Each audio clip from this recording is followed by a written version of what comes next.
Boa noite, Cal Santos, seja bem-vinda a participar dessa live. Estamos aguardando o pessoal entrar na live. Boa noite, Roberto, seja bem-vindo. Estamos aguardando a convidada da noite chegar, Ana Paula. Ela que é a presidente da Associação APMigos. Boa noite, Alvana, seja bem-vinda. Pessoal, nessa noite nós vamos receber a nossa amiga Ana Paula. Ela é presidente da Associação APMigos, uma associação que trabalha com pessoas com esclerose múltipla. Vocês vão entender um pouquinho do contexto da vida dessas pessoas, entender realmente quais são as suas dificuldades, quais os projetos que eles desenvolvem junto à associação. E tenho certeza que vai ser uma aula para nós, né? Uma aula de vida, de superação, um momento de construção. Já chamei aqui a Ana Paula, ela está chegando. Eu tenho certeza que ela tem muito a contribuir. Boa noite, Fabiana. Tudo bem? Seja bem-vinda a participar dessa live. Boa noite, Alvana. Só um minutinho que vou chamar novamente aqui a Ana Paula.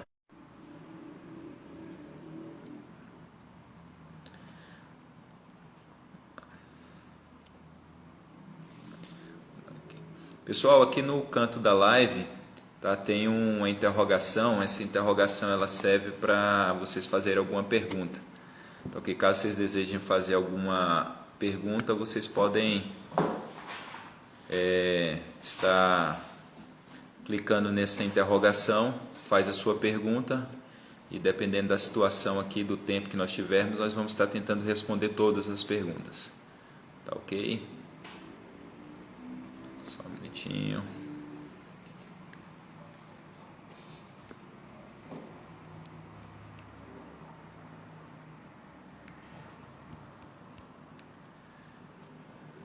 Acho que a Ana Paula pode ter tido algum problema aqui de acesso.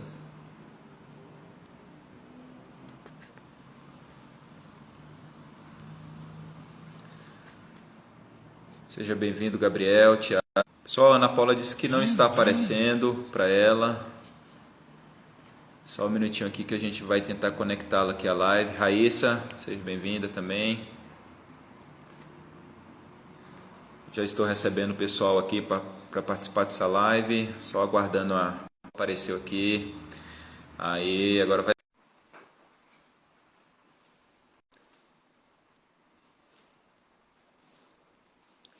Tentando entrar aqui com a Ana Paula.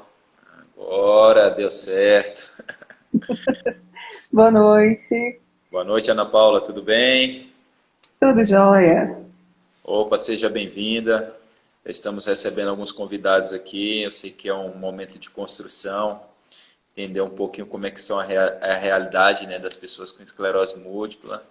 Sabemos que é um pouco difícil, né, todo esse contexto que a gente está vivendo aí, né, nesse momento agora de pandemia, algumas dificuldades têm sido enfrentadas, mas com bom ânimo, com muita determinação, né, nós conseguimos vencer.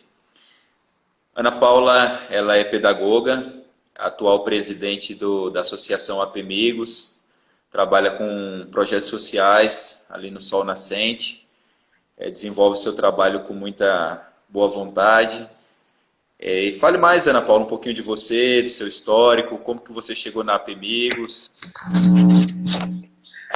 Então, como você disse, eu sou formada em pedagogia, apesar de não atuar na área, porque eu tive o primeiro grande surto, vamos dizer assim, da esclerose no meu último semestre da faculdade. Eu estava me preparando para apresentar o meu TCC quando a dona esclerose bateu na minha porta. E eu já participava de projetos sociais aqui no Sol Nascente, sempre gostei. E depois do diagnóstico a coisa só intensificou, porque logo depois do meu diagnóstico eu recebi o convite para participar de uma reunião para a criação de uma possível associação em Brasília. Recém-diagnosticada, não entendia nada desse universo e saí de lá presidente de uma associação. Olha aí que presente, hein? Mas você falou aí dessa questão que você estava concluindo a faculdade na época do TCC. Mas vamos explicar aqui para as pessoas que estão assistindo a nossa live o que é a esclerose múltipla. Então, a esclerose múltipla, ela é uma doença neurodegenerativa que afeta o sistema nervoso central, os nervos ópticos e a medula espinhal, né? É como se os nossos anticorpos dessem uma enlouquecida, vamos dizer assim, e atacassem a bainha de mielina ao invés de proteger. E a bainha de mielina é como se fosse uma capinha de gordura que protege a ligação de um neurônio para o outro, de uma forma assim bem simples. E aí, a partir do momento que essa bainha de mielina ela é rompida, é como se aquela informação não tivesse mais por onde passar, que é o que a gente chama de surto. E aí é onde a dona esclerose aparece. Ela vai gerando lesões, tanto no encéfalo, como nos nervos ópticos, como na medula espinhal.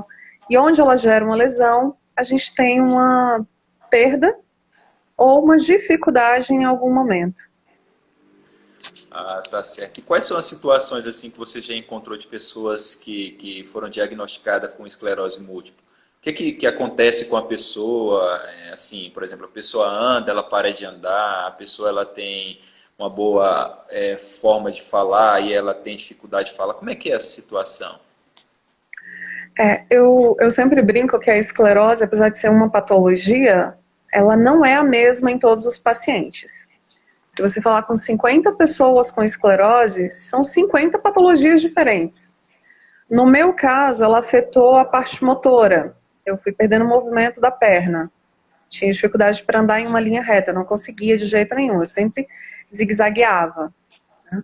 Tem paciente que tem problema na visão, tem outros que tem problema na fala, e assim vai. Depende muito de onde ela vai gerar uma lesão.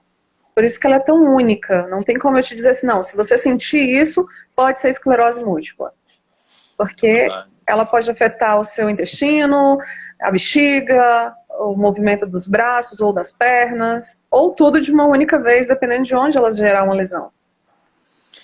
É isso aí. Pessoal, quem está chegando agora, nós estamos com a Ana Paula, ela é presidente da Associação APMigos, que é uma associação de pessoas com esclerose múltipla. Nós sabemos assim que existem, né, várias doenças que existem aí, muitas pessoas são desconhecidas pela população. E nós temos um grupo, né, que eles estão incluídos nas doenças raras, né, e uma delas é a esclerose múltipla.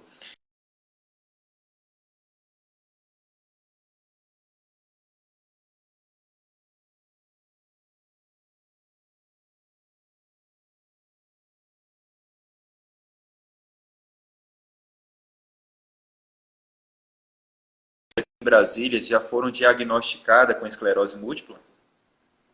Hoje a gente tem aproximadamente 750 pessoas com diagnóstico. Esse número pode ser um pouquinho maior porque o diagnóstico ele é demorado, em alguns casos. Alguns conseguem diagnosticar já no primeiro surto, né, no surgimento das primeiras lesões. Outros, como foi o meu caso, demora-se um pouco mais. Tá certo, então. Ana Paula, nesse mês de maio tem alguma coisa aí que referencia esse tema da esclerose múltipla aqui no Distrito Federal ou no Brasil? Sim, na verdade, no dia 30 de maio é o Dia Internacional ou o Dia Mundial de Conscientização da Esclerose Múltipla. Né? No Brasil, a gente comemora o Dia Nacional no dia 30 de agosto, mas o Dia Mundial é agora no dia 30 de maio. Tá certo, então. E quais os tratamentos que são oferecidos para as pessoas quando elas identificam que tem esclerose múltipla? Então, a gente tem o tratamento medicamentoso, e hoje nós temos uma média de 11 medicamentos disponíveis no Brasil para o tratamento de esclerose, o que é maravilhoso. Em muitos países a gente não tem essa quantidade, né? Sendo que desses medicamentos, 7 são disponibilizados pelo SUS e 4 a gente só consegue por via judicial, eles ainda não foram incorporados ao SUS. Entendi. E além do tratamento medicamentoso, a gente também precisa do que a gente chama de tratamento multidisciplinar. Fisioterapia, acompanhamento com psicólogo, acupuntura, nutricionista, enfim, uma gama de profissionais deveriam nos atender. Então, assim, mas assim, são 750 pessoas diagnosticadas aqui no Distrito Federal. Então, assim, é um público que ele é bem restrito, né? Então, assim, eu acredito que não seria alguma dificuldade, né? O governo não teria nenhuma dificuldade em fornecer esses medicamentos, né? Mas a gente sabe que a realidade não é essa, né, mesmo sendo um público pequeno, né? Essa medicação ela é muito cara, essas 11 medicações que você estava citando, sendo que 4 delas é obtida via meio judicial, por meio do Sim, judiciário. elas são medicações muito caras, não é à toa que os que são disponibilizados pelo SUS é pela farmácia de alto custo. A nossa medicação mais em conta, vamos dizer assim, que seria para a fase inicial ali da patologia, ela custa uma média de R$ 2.000. À medida que a doença progride, a medicação progride e o valor também progride. Hoje, para você ter uma ideia, a medicação que eu tomo a cada 6 meses, ela está saindo por R$ 78.000 a cada 6 meses. Então, assim, eu até brinco que de 6 em 6 meses eu busco um carro zero na farmácia judicial. Então, infelizmente, a falta de medicamento, ela tem se tornado cada vez mais constante nos últimos anos. Quando a gente acha que vai ter um minuto de paz, lá vem outra medicação faltando. Então, isso tudo dificulta o nosso tratamento, porque se o tratamento é interrompido, a gente não tem um tratamento de qualidade. E aí a gente dá espaço para que a esclerose gere novos surtos, e esses novos surtos venham a ter sequelas irreversíveis, né? Por isso a nossa briga de ter um tratamento adequado. Ah, entendi. Então, assim, quando você não está fazendo esse tratamento adequado, você pode ter um novo surto e desenvolver algum outro problema de saúde. Esse número, Exatamente. esse número, você tem um número assim no Brasil, quantas pessoas estão nessa situação, ou você só tem aqui de Brasília mesmo? Olha, o número oficial no Brasil eu não sei te responder. A última vez que eu vi já tinha um pouco mais de 10.000 pessoas. O Rio Grande do Sul é o estado que tem o maior número de casos de esclerose múltipla e o Nordeste é onde tem o menor número de casos de esclerose. Só para você entender um pouquinho, a esclerose ela é uma doença tipicamente de pessoas jovens, na casa dos 25 aos 45 anos, na sua maioria mulheres, apesar de também atingir os homens, mas na maioria são mulheres, e a maioria são pessoas de pele branca. Mas, nos países mais frios, como na Europa, é onde tem os maiores números de casos da esclerose. Não se sabe o porquê, mas aqui no Brasil, nossos estados mais frios são no sul, e o maior número de casos está no sul. Para cada 100.000 pessoas no Rio Grande do Sul, 22 desenvolvem esclerose múltipla. Graças a Deus, né, o Brasil ele tem uma legislação até ampla, né, nesse sentido, inclusive na nossa Constituição Federal, ela nos garante, né, o direito à saúde. E, inclusive, eu me interessei muito pelo tema porque foi a base, né, do meu TCC, não falando sobre a esclerose múltipla, mas falando sobre a reserva do possível e o direito fundamental à saúde, né? E eu vim traçando um contraponto, né? Onde o Estado ele chega e fala que uma medicação é muito cara, né, para fornecer para um cidadão, sendo que muitas vezes com aquele dinheiro, né, ele salvaria outros cidadãos com tratamentos de saúde. E aí a nossa luta foi falar não, que todas as vidas elas são importantes, né, e que compete, né, ao Estado realmente se organizar, até mesmo dentro do seu orçamento, para que essas pessoas que tenham, né, doenças onde o custo, né, do tratamento ele é muito alto, que elas realmente recebam. Mas nós sabemos que em muitos desses casos, assim como você falou, né, só consegue via judicial, né, entrando com mandado de segurança, para que o seu direito, né, fundamental, e eu queria deixar aqui claro que é um direito fundamental, vocês não estão lutando para ter um carro novo, né, todo mês, ou a cada 6 meses, como você falou. Você está lutando para sobreviver, para ter uma vida com qualidade, para que você não seja atacada novamente, né, de uma forma inesperada por falta de medicação e ter mais algum comprometimento. Então, assim, quais tratamentos hoje que são ofertados aqui no Distrito Federal para vocês? Olha, hoje a gente tem, a maioria dos pacientes que acompanham pelo SUS são atendidos no hospital de base, né? E hoje o que a gente tem de garantido é o atendimento com o neurologista. E, em alguns casos, o acesso à medicação. Eu digo em alguns casos porque mesmo por via judicial, muitas vezes a gente está sendo negado esse direito a um medicamento, já que ele não está incluído no SUS. E muitas vezes a gente tem que ouvir que não dá para incluir esse medicamento ao SUS porque ele é muito caro e o custo-benefício é muito pouco, porque a melhora do paciente vai ser muito pouca. Mas o que para você que não tem esclerose múltipla é pouco, para mim é muita coisa. Entende? Então, assim, a gente não tem um atendimento multidisciplinar. A gente não tem um local que vai atender as pessoas com esclerose múltipla para fazer uma fisioterapia, uma reabilitação. A gente ainda consegue através de parcerias com as faculdades, mas no sistema de saúde não tem. Então, assim, se você chegar, por exemplo, na Secretaria de Saúde e perguntar onde é o centro de referência da esclerose múltipla, onde os pacientes recebem um atendimento? Ah, é no Instituto Hospital de Base. Só que nós não temos lá uma estrutura de centro de referência. Porque para ser um centro de referência, a gente tem que ter um neuropsicólogo disponível, a gente tem que ter um fisioterapeuta, a gente tem que ter um neurologista especialista. Graças a Deus, nós temos neurologistas maravilhosos lá. Mas para você conseguir marcar um neuropsicólogo, são meses de espera.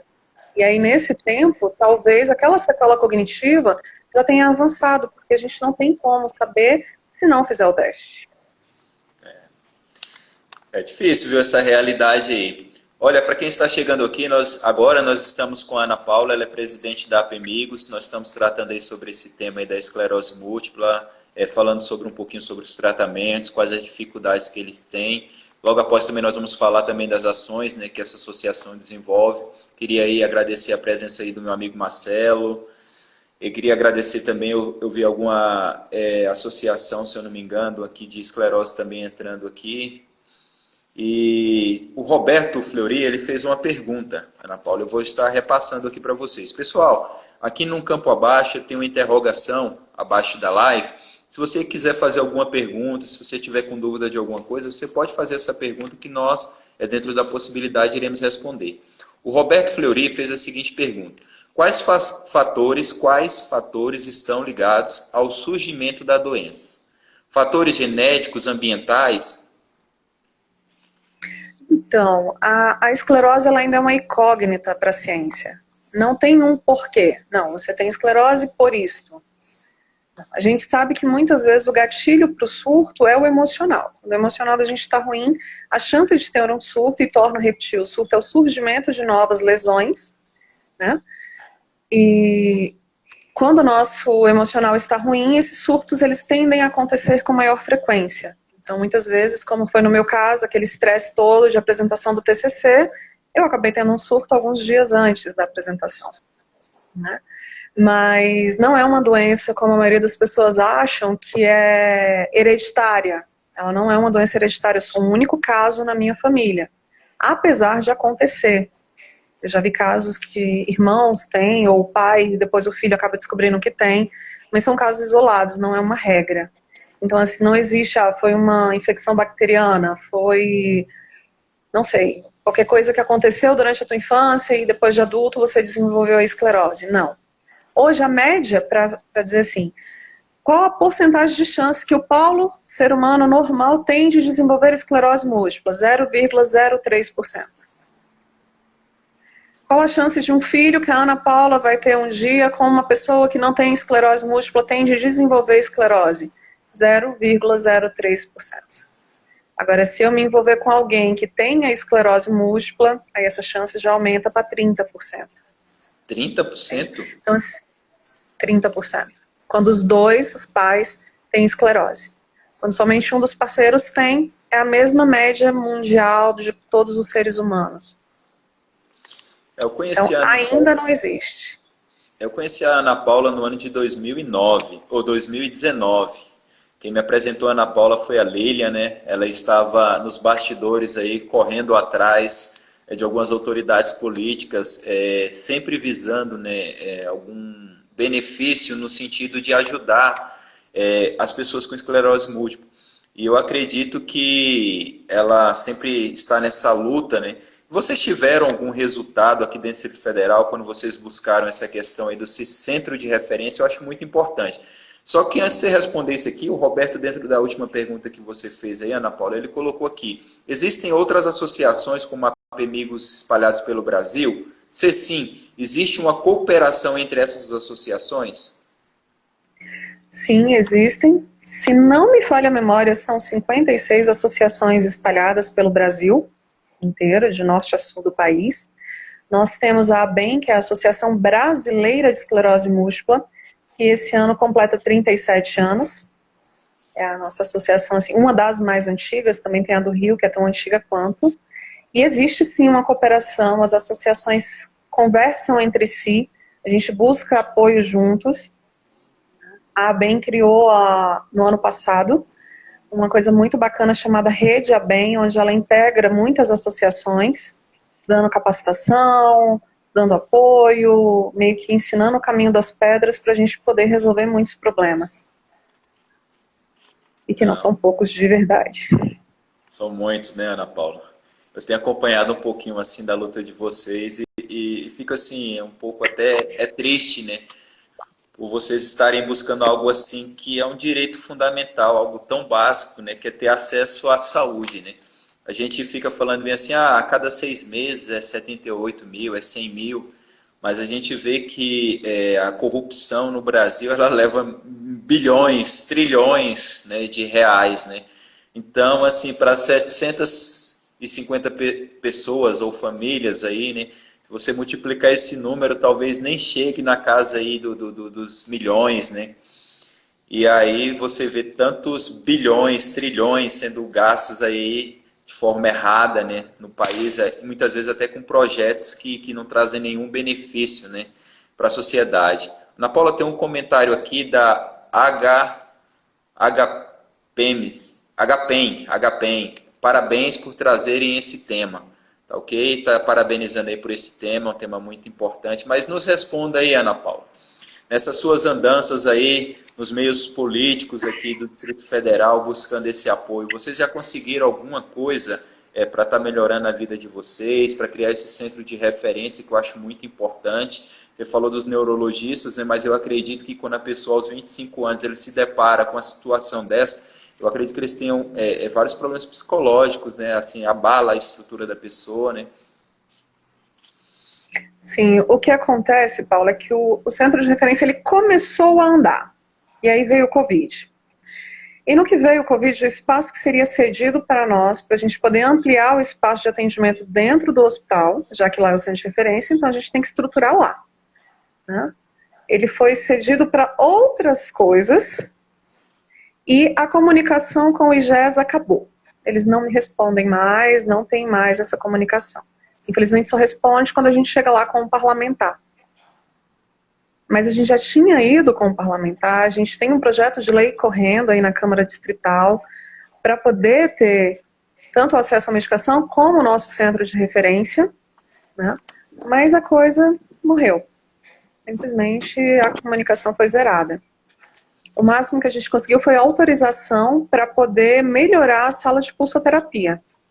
E aí foi uma paciente quem custeou a reforma da sala. A Pimigos entrou com o pedido, porque ela não estava conseguindo chegar até quem podia liberar essa reforma da sala. E aí a gente entrou com essa parte, conseguimos a autorização e ela custeou a reforma da sala. E a gente já estava correndo atrás de todo o aparato para conseguir reformar o espaço para fazer o nosso centro de referência. Mas ela parou, infelizmente, e a gente está tentando retomar, né? Mas essa sala, ela foi criada onde? Essa que você falou que foi reformada aí? E ela fica no 8º andar.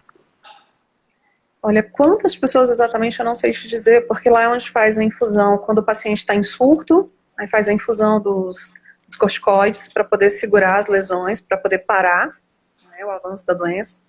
É onde faz a infusão das medicações mensais, como o natalizumab, que a gente toma uma vez por mês. Para quem está na fase de tomar o natalizumab, como eu te disse, cada doença é para uma fase, cada medicação é para uma fase da doença, né?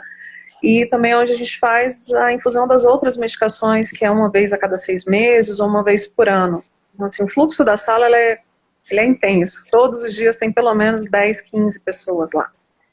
E a sala era extremamente desconfortável, você levantava da cadeira, saía aquele monte de esparadrapo colado em você, porque as cadeiras eram muito velhas, as macas não atendiam a todos, e aí a gente conseguiu essa reforma, né, através dessa paciente, e conseguiu poltronas super confortáveis, a sala tá a coisa mais linda agora, o que traz mais conforto pra gente, porque já não é fácil você ter que lidar com uma doença dessa. E ainda ter que lidar com uma doença dessa num ambiente muito ruim, é pior ainda. Você falou que geralmente ela ocorre a partir dos 25 anos, né? um número médio aí, mas já teve casos de crianças, eu estou perguntando porque eu sou conselheiro tutelar aqui no Guará, e a gente tem muita dificuldade de acesso em algumas áreas da saúde para as crianças. Por exemplo, quando precisa de atendimento psicológico, a gente tem que realmente cobrar muito do governo para que seja fornecido. Mas existem crianças que já foram diagnosticadas com esclerose múltipla ou só pessoas adultas? Apesar de ser mais raro em crianças, ela acontece. Ela acontece sim. Eu tive, há 2 anos atrás, o contato com uma mãezinha que estava desesperada porque o filho de 6 anos de idade recebeu o diagnóstico de esclerose múltipla. Aqui no DF é o caso mais novo que eu, Ana Paula, conheço. Entendeu? Mas existem outros casos. A gente não tem muito acesso a eles porque as famílias acabam se isolando mesmo. Aquela fase do luto, do não aceitação que meu filho tenha isso. Né?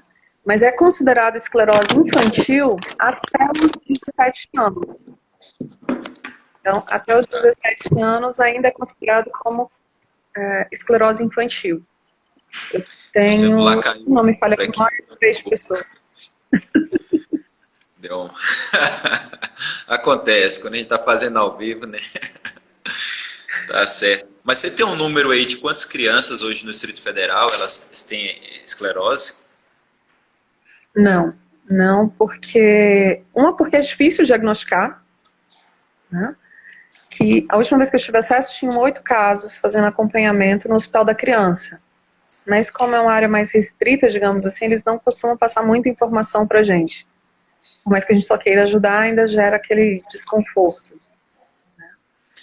Porque o que acontece? Por ser uma doença múltipla, por ser uma doença múltipla, é muito difícil você ter certeza que aquela criança tem esclerose múltipla.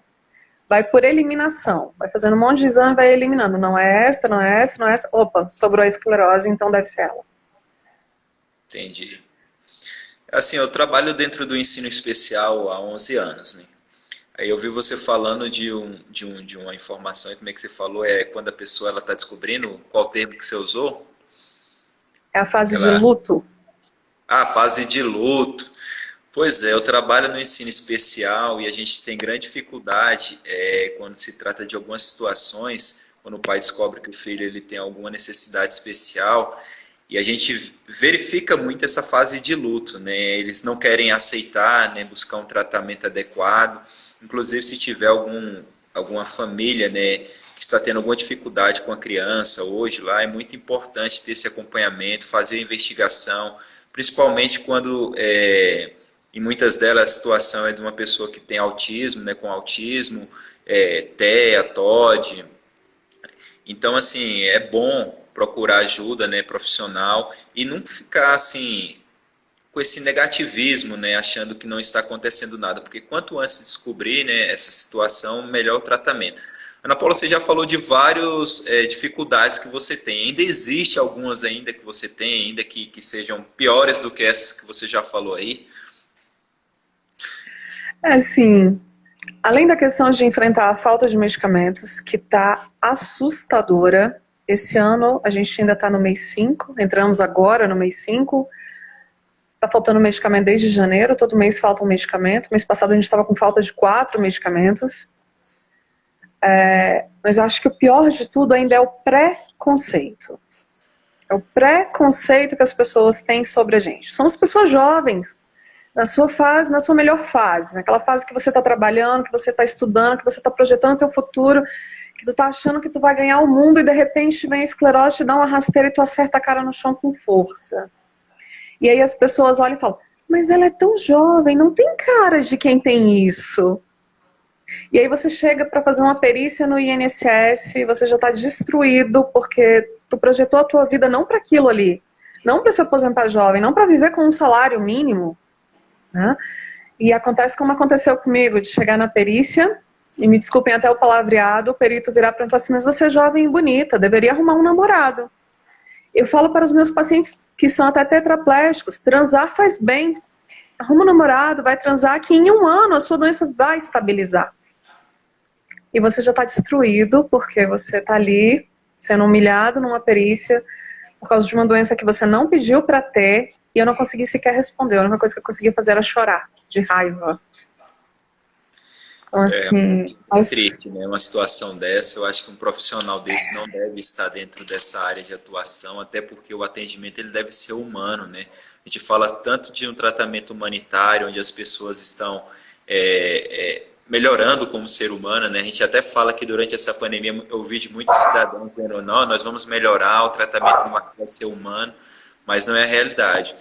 Você já teve outros depoimentos desses, de pessoas que foram avaliadas na Previdência e teve essa, sei lá, esse mau atendimento, vamos colocar assim? Olha, Paulo, é o que a gente mais ouve é essa questão do mau atendimento na Previdência. No mau atendimento numa perícia médica, onde o perito faz testes idiotas para testar se a pessoa realmente está doente, onde a pessoa tem que entrar sozinha na sala, sem celular, para não registrar nada do momento da perícia, né? E aí escuta absurdos do tipo, mas você é muito jovem, tem que ir a trabalhar. Não está na hora de se aposentar não, está na hora de trabalhar. E eu concordo com você, mas aí você se põe no meu lugar. Jovem, na fase ativa, de repente você descobre que você tem uma doença grave, e aí a empresa não quer te contratar mais, porque você se torna uma bomba relógio. A qualquer momento você vai falhar. A qualquer momento você vai ter que faltar ao trabalho.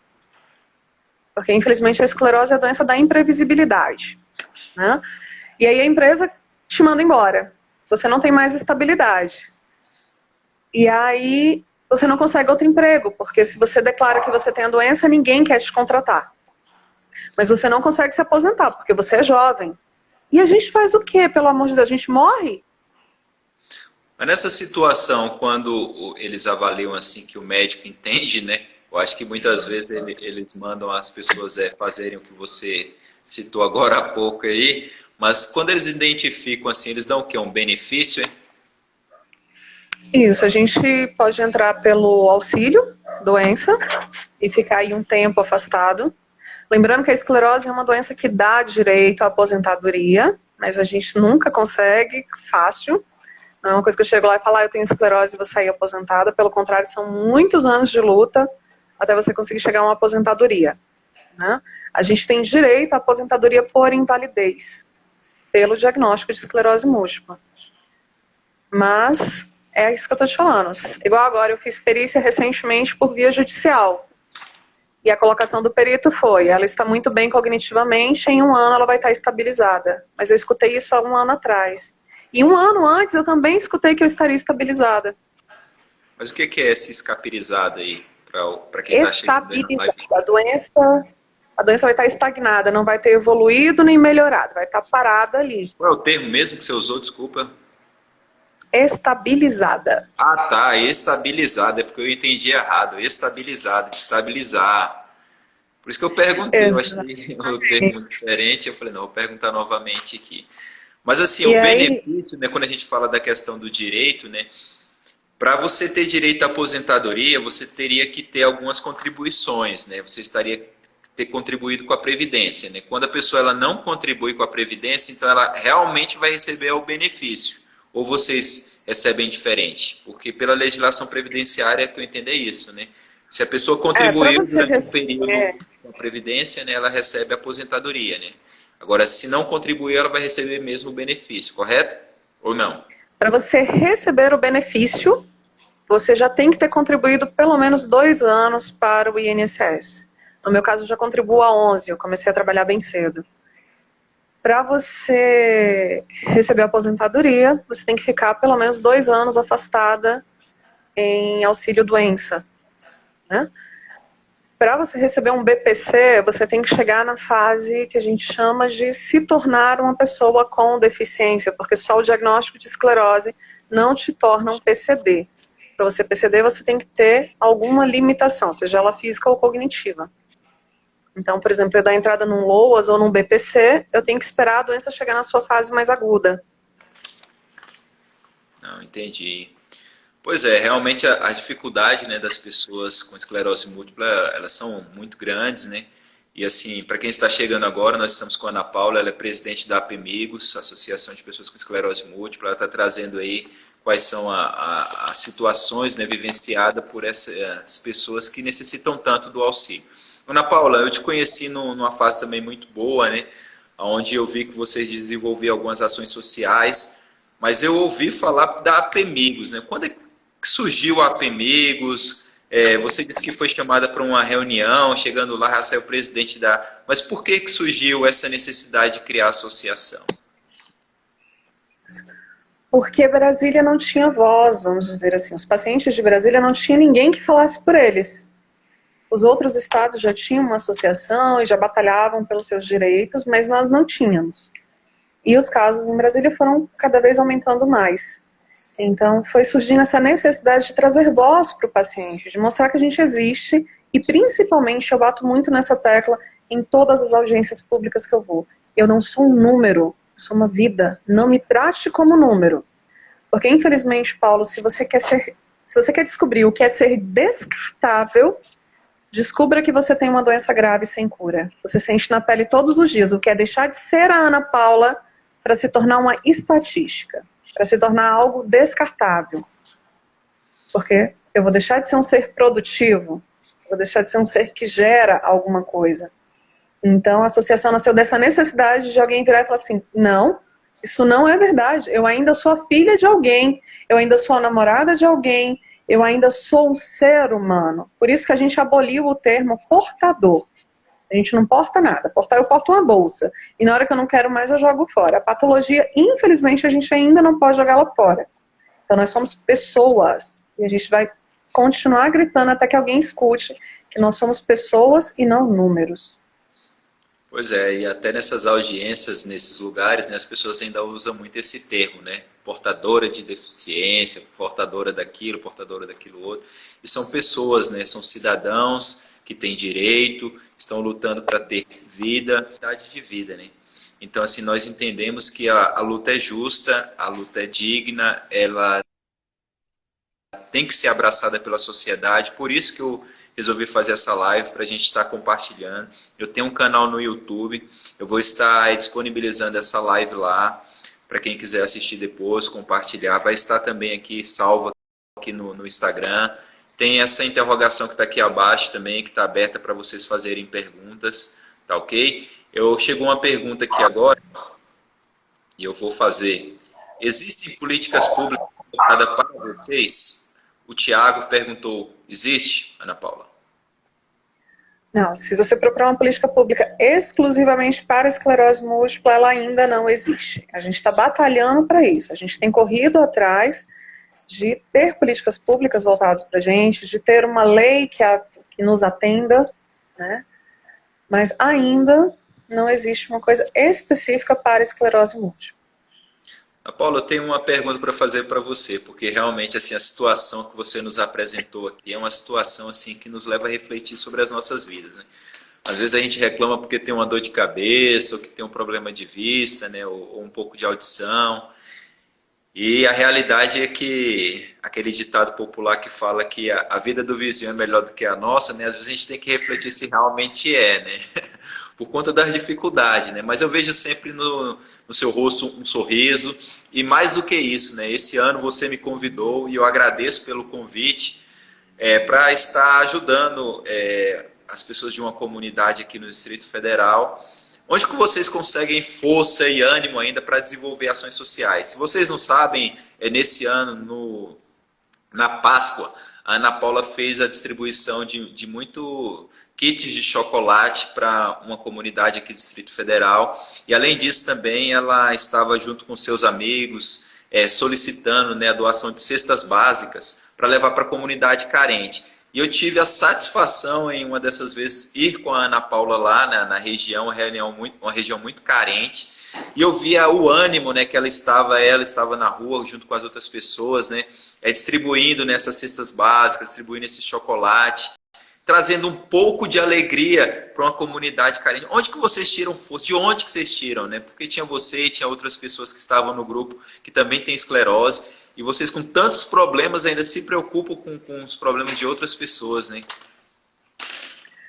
É porque assim, Paulo, quando você se preocupa com a dor do outro, não é que a sua deixe de existir, porque ela não vai deixar.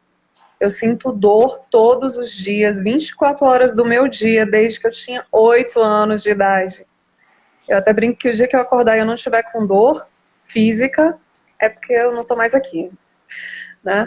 Mas a dor emocional, ela dói muito mais. E quando você acolhe a dor do outro, quando você olha para o outro com carinho e com empatia, parece que a sua dor, ela é dividida, ela fica menos pesada um pouquinho. Entende? Então, assim, ajudar o outro, igual eu já escutei várias vezes, faz isso para dizer que é boazinha.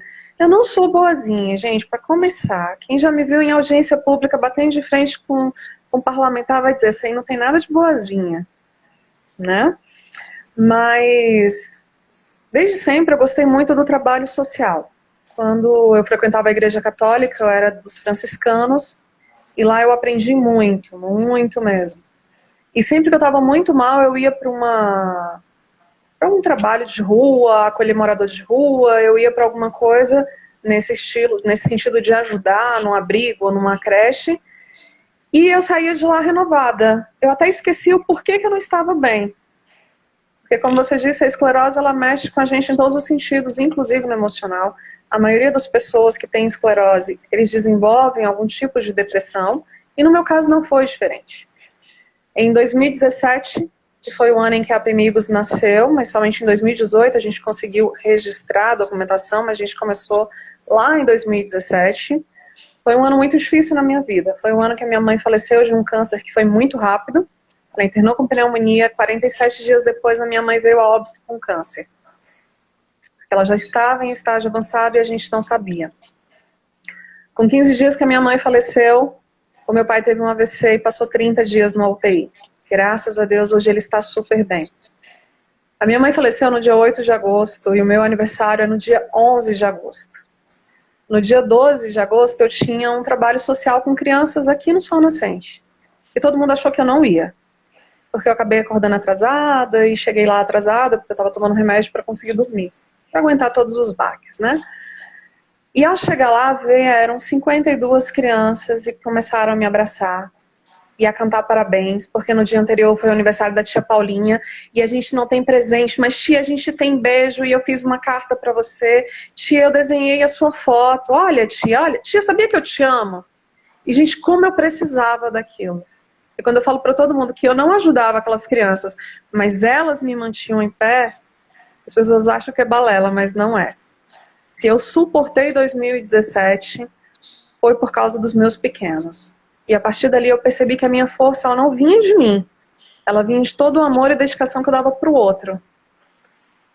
E eu falo demais. Não, mas muito legal, deixa eu te falar.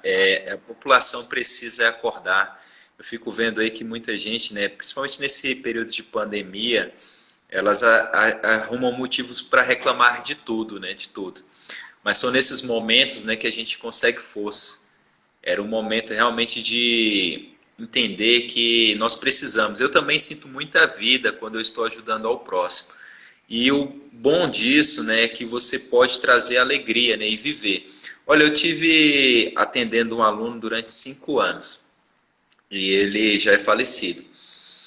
E esse aluno, ele vivia tanto, ele era tão intenso, tão intenso. E a gente fica observando assim que tem pessoas que têm 80 anos de idade, mas eu te garanto que viver de verdade, ser feliz igual aquele garoto foi no tempo que ele esteve conosco, poucos conseguem, poucos.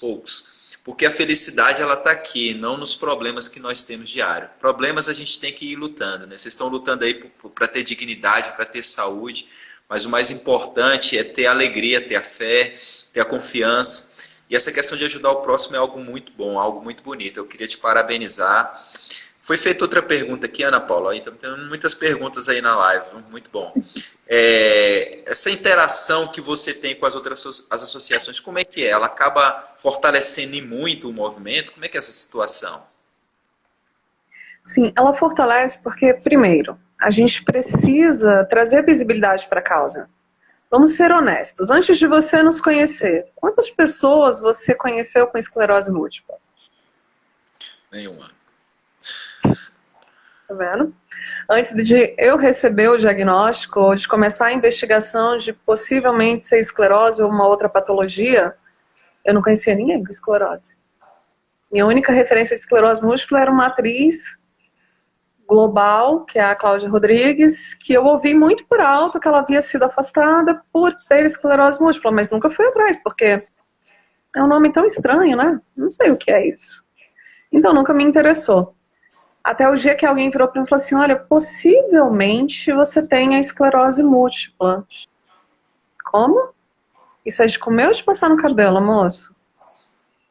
Então, assim, essa interação com as associações, a gente busca fortalecer, é claro, políticas públicas, cobrar o governo quando falta medicação, correr atrás de centros de referências em todo o país, correr atrás de um atendimento digno, mas também nos fortalece nessa questão de levantar a bandeira, de levar para as pessoas o conhecimento sobre o que é a esclerose múltipla, para desmistificar e também diminuir o preconceito em cima da gente.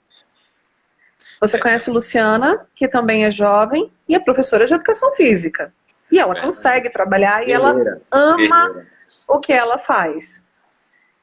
Eu sou jovem, vou fazer 37 aninhos esse ano, e infelizmente eu não consigo mais exercer a minha função. Então, se essa live fosse ontem, a gente teria cancelado, porque ontem eu não estava dando conta de ficar em pé sozinha. Ontem eu mal consegui me alimentar e pegar um copo d'água sozinha na cozinha. Então, assim, é um dia literalmente de cada vez. Vocês estão bem, tem dia que vocês não estão, né? Sim. Em 2018, eu precisei internar. Véspera de Natal, dia 22 de dezembro, eu estava no telefone com uma amiga minha, levantei, botei o cachorro para ir no quintal, e no telefone com a minha amiga, o colchão estava na sala, porque eu tenho mania de botar o colchão na sala para assistir TV, e eu só dormi. Eu caí no colchão e dormi, eu não desmaiei, eu dormi. À tarde ela me ligou preocupada, porque eu não atendia mais o telefone, eu falei, cara, eu não tô bem, eu só quero dormir. E aí voltei a dormir. Quando foi à noite, ela foi me visitar, e eu internei porque eu estava tendo uma piora no meu quadro da esclerose. Mas no dia anterior eu estava super bem, combinando com ela de no dia seguinte a gente sair, a gente fazer um monte de coisa, e no outro dia eu simplesmente não dei conta. Apesar de que no dia anterior eu já estava sentindo um pouco mais de cansaço, umas dormências que não passavam, mas eu não entendi que aquilo poderia ser um surto, achei que era só um cansaço. Então é literalmente viver no imprevisível. É isso aí, Ana Paula, mas eu queria te falar que eu não sou, assim, um cara descansado, eu gosto muito de lutar pelo social, e eu te falo que você tem um amigo agora. Como é o nome da associação, né, APMigos, vou dizer que você tem um amigo aqui agora que, dentro do meu conhecimento e da minha luta, pode ter certeza que vai ser mais uma voz que vai levar para frente essas demandas que vocês têm. Gostaria de agradecer aqui a presença aqui da Ângela, da Glice, da Juliana, do Rude, da Lud. A Lud me ajudou numa live ontem e eu falei, ô Lu, esqueci de te agradecer ao vivo, mas agora estou fazendo um agradecimento aqui a ela. Tudo de bom, viu, Lu? Lá do Conselho Tutelar de Sobradinho. Mas, Ana Paula, saiba que nessa live tem várias pessoas participando. Eu queria convidar cada uma dessas pessoas para ser mais um APMigos, para contribuir com essa luta, para lutarmos juntos. Você não está só, entendeu? Quando você estiver se sentindo só, ligue para a gente, mande mensagem, a gente faz uma oração, a gente pede a Deus, e sabemos que é assim, né, que é um dando as mãos para o outro, né, que a gente consegue viver e superar alguma dificuldade. Ana Paula, mas aí para a gente já estar encerrando a nossa live daqui a pouco, já está quase dando o horário, eu queria que você assim, expressasse realmente assim, como tem sido, né, essa luta sua dentro da APMigos, se as pessoas, né, que com esclerose múltipla elas estão participando da associação, e se elas têm se ajudado, né? Não só elas, mas as outras associações, se abraçam mesmo de verdade. Sim, as lutas elas são muitas e elas são diárias, e eu até falo que às vezes eu acho que as pessoas esquecem que eu também tenho esclerose múltipla, né? Mas eu entendo porque tem essa necessidade muitas vezes de falar e de ser ouvido por alguém que te entenda. Dentro da família é difícil alguém entender, o que a gente está passando, os amigos acabam se afastando. As pessoas ainda me perguntam, como é que está sendo esse período de pandemia, você ter que ficar mais isolada em casa? Gente, para mim não mudou nada. Porque eu já ficava isolada em casa antes. As pessoas já estavam isolando a gente a partir do diagnóstico, porque as pessoas começam a julgar que a gente não dá conta mais de fazer as coisas. E a gente vem trabalhando para mostrar exatamente o oposto. Né? E aí as associações, elas abraçam muito o paciente. E tornam a usar o exemplo da ABEM, assim como de outras associações do Brasil, mas eu uso a ABEM porque é o modelo que todos nós queremos um dia chegar lá, que tem uma casa de acolhimento com um atendimento multidisciplinar que é incrível e onde o paciente realmente se sente em casa, se sente acolhido. E a gente tem buscado isso, trazer esse acolhimento para os pacientes aqui em Brasília, mostrar para eles, vocês não estão sozinhos, vocês podem contar com a gente. Nosso grupo hoje no WhatsApp está lotado, atingiu lotação máxima, fora os contatos que não gostam de grupos e que têm acesso direto comigo. O paciente vai para a consulta, recebe o diagnóstico, leva aquele choque, que eu digo, receber o diagnóstico dessa doença, é entrar nessa fase de luto, de não aceitação, de comigo não está acontecendo, né? E já sai de lá com o meu número de telefone. Olha, procura a Ana Paula que ela vai poder te ajudar nesse momento. E isso é muito gostoso. Então você era demandada direto, né? E o médico falou que você só poderia namorar, né? Não vai ser namorar e ser feliz, mas eu acho que você está sendo bem mais útil, né? Ouvindo essas pessoas, né? Não que namorar não seja bom, né? Mas assim, eu acho que você está sendo muito útil quando você disponibiliza seu contato, quando você aceita esse desafio de ser representante de uma associação. Nós sabemos que muitas vezes, como você falou, eles até esquecem, né, que você também é uma pessoa com esclerose múltipla, muitas vezes na dor, no sofrimento, e as pessoas cobrando. Ana Paula, faltou medicação. A gente foi lá na farmácia de alto custo e não está tendo, né? Recentemente eu assisti uma reportagem, até compartilhei no meu Instagram essa reportagem, no meu story, aonde vocês estavam em busca de medicações, né? E essas medicações, elas já chegaram, está tudo ok? Sim. Depois de muitos meses, desde janeiro, como eu disse, a gente vem brigando pelas medicações. Agora, aparentemente, a gente está com todas as medicações para esclerose disponíveis pelo SUS em dia. Porém, eu recebi uma informação muito importante de que o Ministério da Saúde ainda não fechou o acordo com o laboratório, com um dos laboratórios, e tem medicação parada, o laboratório esperando, sem saber para onde manda, porque a comunicação com o Ministério da Saúde basicamente não existe, né? Então, a gente está preocupado que daqui a alguns dias volte a faltar medicamento de novo.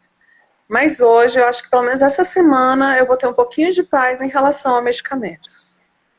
Tá certo. Então, aí quem estiver assistindo a live aí, ó, depois pega o link da live e vamos fazer chegar lá no Ministério da Saúde, né? Quem sabe essa voz seja ouvida, né, nessa noite, ela seja ouvida lá pelo Ministro da Saúde, porque quando a gente sente na pele, né, a gente parece que luta com mais força, né? Se você observar, vários atores, vários jogadores de futebol, quando eles têm algum filho, né, que é uma pessoa com alguma necessidade, que ela compra a briga, ela vai para a mídia, né? Mas a gente tem que sentir a dor, mesmo que isso não esteja acontecendo dentro da nossa casa. A gente tem que amar o próximo como nós amamos a nós mesmos. E eu acredito muito nisso. Então, Ana Paula, eu queria te agradecer, tá? Dizer que você é uma pessoa muito especial, continue nessa luta. Estou, como eu te falei, ficando disponível para qualquer tipo de luta, para a gente realmente correr atrás. Eu sei que a gente não tem o poder da caneta, como muitos políticos têm, mas nós temos boa vontade. Com boa vontade a gente vai longe. Queria agradecer a todos que participaram aí dessa live, a Ana Paula. Você quer falar mais alguma coisa, Ana Paula? Senão nós iremos encerrar. Não, só te agradecer, Paulo, porque de verdade você foi um dos poucos que virou para mim e falou assim, eu vou te ajudar, e realmente fez. Não foi só uma batidinha no ombro, não foi só aquela coisa, conta comigo um dia. Não, Ana Paula, o que você quer hoje? Não, hoje eu preciso disso. Então vamos junto. Então, te agradeço muito, porque é disso que a gente precisa, de pessoas que realmente queiram fazer a mudança, né? E não só promessas. Então, muito obrigada por todo o apoio. Acho assim, que nós temos que lutar junto mesmo. Que Deus te abençoe e que cada uma das pessoas que ouviram essa live sejam um Apimigos. Inclusive, eu estou até com a camiseta aqui, vou levantar aqui, ó. Aqui, ó. Estamos no Maio Laranja, tá? Só para finalizar aqui, é o mês de combate à exploração e à violência sexual contra crianças e adolescentes. E vou encerrar essa live falando exatamente disso, porque como conselheiro tutelar eu não posso deixar de passar essa informação.